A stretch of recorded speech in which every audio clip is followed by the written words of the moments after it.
Inspired किया आपको अपने इस फिल्म बनाने? ज़िंदगी जीना, महसूस करना और ज़मीन से अपनी जुड़ा होना,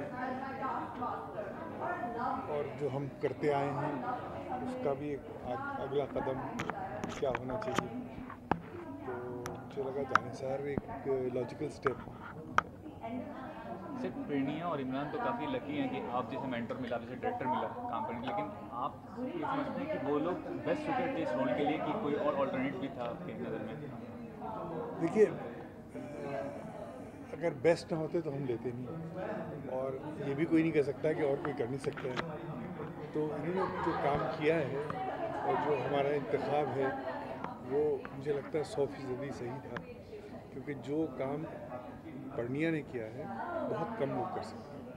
क्योंकि एक तो उसके अंदर ये फिल्म जो है वो एक रक़ासा की, और रक़ासा जो है वो अपने डांस से अपनी पूरी क्या कहते हैं ज़िंदगी की जो उसकी उमंग है, जो उसकी पैशन है, वो पेश करती है। तो she could do this whole dance trajectory, जैसे उमराव जान में उसके जो डांसेस थे वो उसकी ज़िंदगी के हिस्से थे। एक तो उमंग का एक दौर था, बलबला था, उसके बाद फिर एक संगम और विशाल का दौर था, और फिर उसके साथ साथ फिर जो डिसोल्यूशनमेंट है, और एक एंड में एक जो उसका एक क्या कहते हैं जहाँ वो पहुँचती है अपनी माँ के घर पे, ये क्या जगह है दोस्ती, उसी सूरत से इसका भी एक डांस का एक ग्राफ है। उसमें एक मोहब्बत है, फिर एक इनकलाब का जज्बा है, और फिर किस तरीके से एक उसकी मजबूरियाँ हैं, और ये इसने बहुत ही खूबसूरती से निभाया है। और हमारे साथ जो पूरी म्यूज़िक जो हमने की उसको किस तरीके से ये फीलिंग्स हाईलाइट करती हैं, ये फीलिंग्स को हाईलाइट करती है म्यूज़िक, और बिरजू महाराज और कुमुदनी लाखिया ने उसको किस तरीके से एक डांस फॉर्म किया, और फिर पर्णिया ने कैसे उसको इंटरप्रेट किया, और हमारे लिए कितनी आसानी हो गई फिर उसको शूट करने में, क्योंकि वो एक सांस में पूरा गाना कर सकती है, ये उसमें फैसिलिटी थी। तो that was a very big thing, क्योंकि आजकल डांसर्स मिलते नहीं two of this passion and this commitment. या तो उनमें ये होता है तो वो नहीं होता, वो होता है तो ये नहीं होता। और फिर डायलॉग्स भी उसने बहुत ही खूबसूरती से निभाए। उसी सूरत से इमरान ने भी इस किरदार का पूरा जो एक फ्रेम टू फ्रेम डेवलपमेंट है, और आपको लगेगा कि इसके दिमाग में एक कोई छोटा सा वर्कशॉप लगा हुआ है जो इसके जो चेंज हैं वो मैनूवर कर रहा है। और अगर आप देखें तो शुरू का हिस्सा देखें, आखिर का देखें, तो एक ज़मीन आसमान का चेंज, लेकिन कैसे वो चेंज आता है ये एक बहुत ही मतलब डेलिकेट प्रोसेस है। इसको एक दिलचस्पी से पेश करना वो challenge. Sir, we heard that you waited 6 months to sign Imran Abbas, sir. ये खुद कह रहे हो? Why was it, sir? नहीं, हाँ मतलब थोड़ा बहुत बैक एंड फोर्थ तो थोड़ा हुआ है, लेकिन फाइनली इतना तो लग ही जाता है किसी कैरेक्टर के बारे में सोचना और उसके बारे में साइन करना। Sir, film making is all about creativity involve होता है, लेकिन बिजनेस साइड भी होता है। कॉमर्शियली कितना विएबल आप समझते हैं फिल्म को? हाँ, ये तो बड़ा भारी सवाल है, लेकिन मुझे लगता है अल्टीमेटली आपका पैशन है, जो आप जो शेयर करना चाहते हैं, अगर वो कहीं वो चीज़ पकड़ लेती है ऑडियंस को, तो वही चीज़ वायबल हो जाती है। और बाज़ वक्त आदमी 100-200 करोड़ लगाता है, उसके 20 करोड़ भी नहीं वापस आते हैं। तो ज़ाहिर है ये तो शायद फिल्म बनाना भी मुश्किल है। लोग आपको मुमराव जान और रेखा को मतलब लार्जर देन लाइफ जो उनका इमेज से क्रिएट करने के लिए याद करते हैं। प्रेरणा के बारे में इतनी तारीफ की, इतनी अच्छी डांसर है, तो उनमें पोटेंशियल है रेखा की तरह larger than life image create करने के लिए? मैं कह नहीं सकता हूँ, लेकिन इसमें लार्जर देन लाइफ जो है वो वतन है। इस फिल्म में उन्होंने नहीं, हम बता रहे हैं ये फिल्म का जो हीरो है वो है वतन। जानिसार आदमी जो है वो अपनी करता है वतन के पर। तो ये लोग सब मतलब वो परवाने हैं जो वतन के ऊपर जान देते हैं। तो she is done that and she is brought that passion on the screen with credibility. Thanks for Thank you, sir. Imran, पहले तो आप लोगों को इस फिल्म के लिए ढेरों सारी बधाइयाँ। इनका जो डेब्यू भी है इस फिल्म से, तो क्या कुछ कहना चाहेंगे इस फिल्म के बारे में, कैसी होगी ये जानना चाहते हैं? पहले पन्निया से पूछिए कि पन्निया का डेब्यू है। जी बिल्कुल। आई थिंक डेब्यू के लिए इससे अच्छी फिल्म आई थिंक हो ही नहीं सकती, नॉट जस्ट फॉर मी। अगर कोई भी एक्ट्रेस होती, कोई भी होता तो वो बहुत खुश होती हैं कि उनका डेब्यू मुज़फ़्फ़र सर के साथ हो रहा है और ऐसी खूबसूरत फिल्म के साथ हो रहा है। क्योंकि जैसे मुज़फ़्फ़र सर लड़कियों को अपनी मूवी में दिखाते हैं, जिस नज़ाकत से, जिस क्लास से, जिस सोफिस्टिकेशन से, आई थिंक शायद कोई नहीं दिखाता। और I think I am honoured and blessed कि इस फिल्म के साथ हमारी शुरुआत हो रही है। You know it's just a magical film and it's been a magical journey. तो ये हैं सेंटिमेंट्स अभी इसी वक्त। I am excited and I am not nervous because I know कि बहुत खूबसूरत फिल्म है। इमरान, ये एक पोस्टर में हम इमोशनल लुक में आप देख रहे हैं और क्या कुछ है ये, कुछ बताइए जरा हमें इसके बारे में आप। ये जिस लुक से मेरे दिल से बहुत करीब है। ये मेरा ख्याल है किसी भी एक्टर के लिए एक ड्रीम रोल है। कौन नहीं चाहता कि लव स्टोरी करे, कौन नहीं चाहता कि ये फिल्म में एक्शन दिखाए, कौन नहीं चाहता कि वो ऐसा कुछ करे जो और लोग ना कर रहे हों और जो बहुत ही कम हो रहा हो। इस तरह की फिल्म्स बहुत कम बनती हैं। बहुत बड़े बड़े एक्टर्स को हम देखते हैं कि ऋतिक रोशन ने इस तरह का कोई रोल किया या जितने भी बड़े अदाकार हैं उनको, तो मुझे जैसे न्यू कमर को अगर कोई ऐसा रोल मिल जाए, वो भी मुज़फ़्फ़र अली साहब की डायरेक्शन में, जिनका 30 साल से इंतज़ार हो रहा था, जिसके अंदर और मुझसे इसका रिश्ता राजा अमीर हैदर का इसलिए भी बहुत स्ट्रॉन्ग है कि इसका ये म्यूज़िक समझता है, ये शायरी समझता है, ये तहज़ीब को समझता है और मैं भी छोटा सा स्टूडेंट हूँ म्यूज़िक का, थोड़ा सा शायरी का। तो इतना ज़्यादा इसके अंदर मेरा मुझे लगता था कि ये समा गया मेरे अंदर। फिर जितने प्रोसेस से हम गुजरे इसको करने में, उसमें मुज़फ़्फ़र साहब ने इतना कुछ इसके बारे में बताया, सिखाया कि ये मेरे अंदर जीने लगा था Raja Amir Haidar. So I didn't do anything meanwhile. जब मैं फिल्म कर रहा था तो मैंने कोई ड्रामा टीवी पे नहीं किया, कोई और फिल्म नहीं की, कुछ भी नहीं किया, because I wanted to live this character. मैं चाहता था कि इसके साथ जीऊँ, इसी के साथ उठूँ, बैठूँ, खाऊँ, पीऊँ। तो I just became another Raja Amir Haider in that time.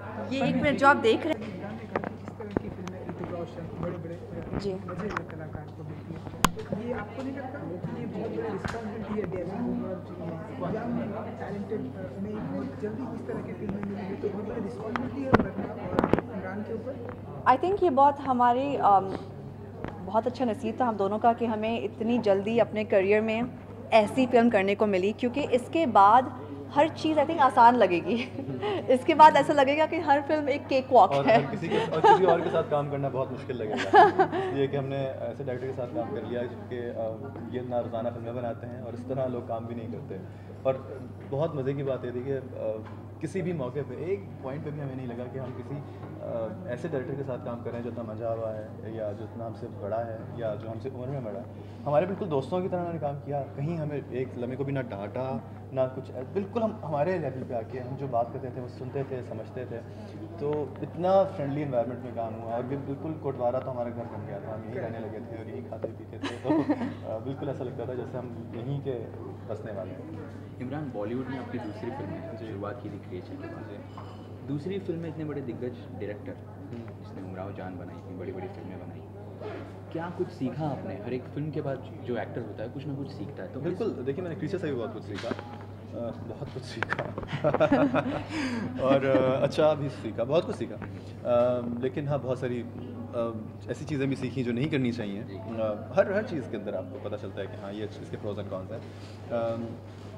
Muzaffar साहब के साथ काम करके तो इनॉर्मस, मतलब इतनी सारी चीज़ें मेरे अंदर जागी दोबारा से कि उनको मैं गिन नहीं सकता। उस जगह पे रहना इटसेल्फ एक पूरा लगता था कि मैं किसी सिचुएशन में, एकेडमी में हूँ। हर वक्त आपके आसपास जब ऐसे लोग हों जिसमें बिरजू महाराज जी हों, जिसमें कुमुदनी जी हों, जिसमें बड़े जावेद सिद्दीकी साहब हों, वो लिख रहे हों वहीं बैठ के, वो आपसे बात कर रहे हों। मुज़फ़्फ़र साहब के सेट पे जो लोग आते थे वो बड़े बड़े शोरा, बड़े बड़े शायर और अदीब और वो सारे, तो आप एक उस इन्वायरमेंट से, उन दीवारों से आप जो है ना चीज़ों को एब्जॉर्ब कर रहे होते हैं, बहुत सारी चीज़ें। तो वो पूरा वक्त जो था वो मुझे लगता है कि मैंने किसी अकेडमी में एक ट्रेनिंग की है, अकेडमी में एक्टिंग की। लड़कियाँ भी बहुत दीवानी है आपकी, स्पेसिफिकली फर्स्ट जो फिल्म आई हिंदुस्तान। उसके बाद हिंदुस्तान आपकी भी और फवाद खान जो कि बहुत पाकिस्तानी एक्टर्स। तो ये किस तरह से जो मैजिक है वो आप लोगों ने किस तरह से चला, कुछ बताइए उसके बाद। किस तरह मतलब मैजिक जो लड़के, हाँ जी, हम लोग किस मैं फवाद किस तरह जादू करते हैं।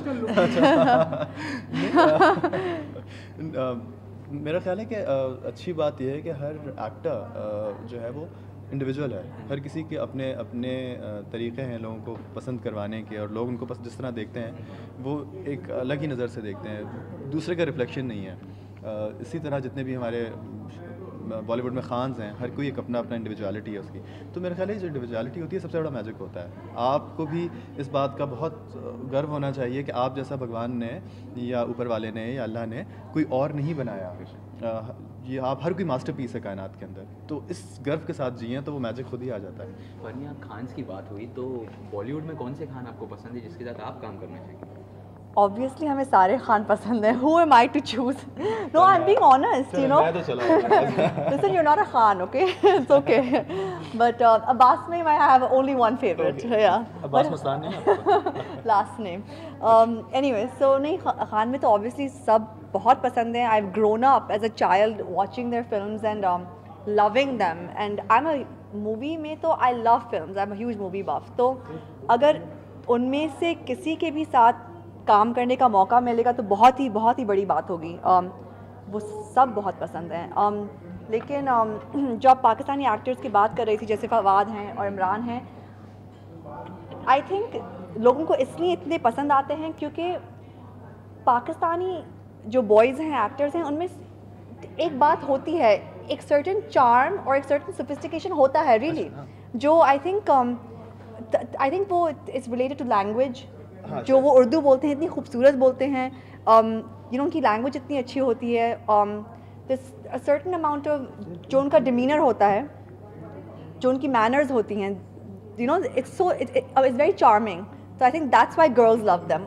ऑल्सो शक्लें भी अच्छी होती हैं. नहीं, मेरा ख्याल है कि हम तो हमेशा से, मतलब मैं बचपन से माधुरी दीक्षित का बहुत बड़ा फ़ैन हूँ, और कुछ शक्लें ऐसी हैं जो मुझे लगता है कि पूरी कायनात में जैसी शक्ल ही कोई नहीं है. मुझे लगता है कि माधुरी दीक्षित ज़्यादा खूबसूरत मुझे तो कोई नज़र नहीं आता.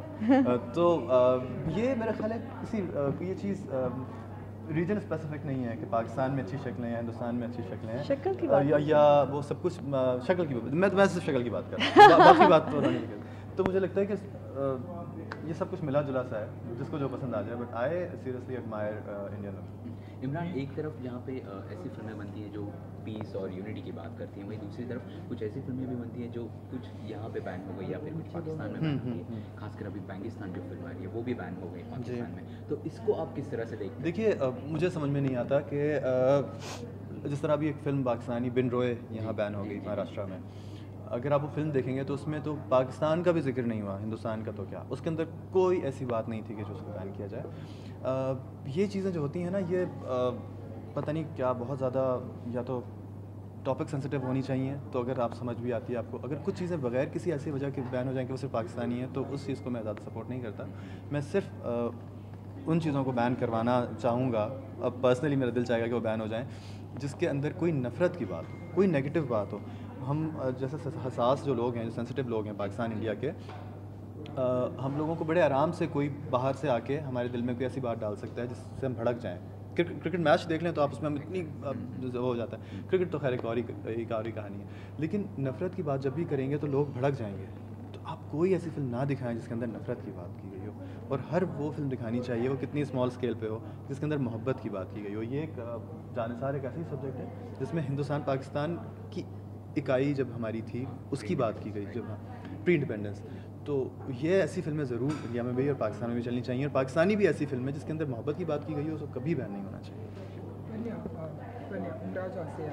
जी सेम लोकेशन सेम सेट पे इमरान साहब का जो गाना शूट हुआ तो वहाँ पर आ गए जी. वो कैसा रहा एक्सपीरियंस? और हमने सुना डायरेक्टर से बात करूँगा विदाउट एनी टेक में आपने वो पूरा वन टेक में पूरा गाना किया है. उनका ऐसा कहना है कि वो सिर्फ और सिर्फ आप कर सकते हैं. तो आप बताइए जरा. ही इज़ वेरी काइंड कि वो ऐसा कहते हैं, लेकिन इतनी अच्छी फीलिंग थी कि उसी जगह पे उमराव जान हमारे पैदा होने से पहले बनी थी, लेकिन हमने 20-30 बार देखी है.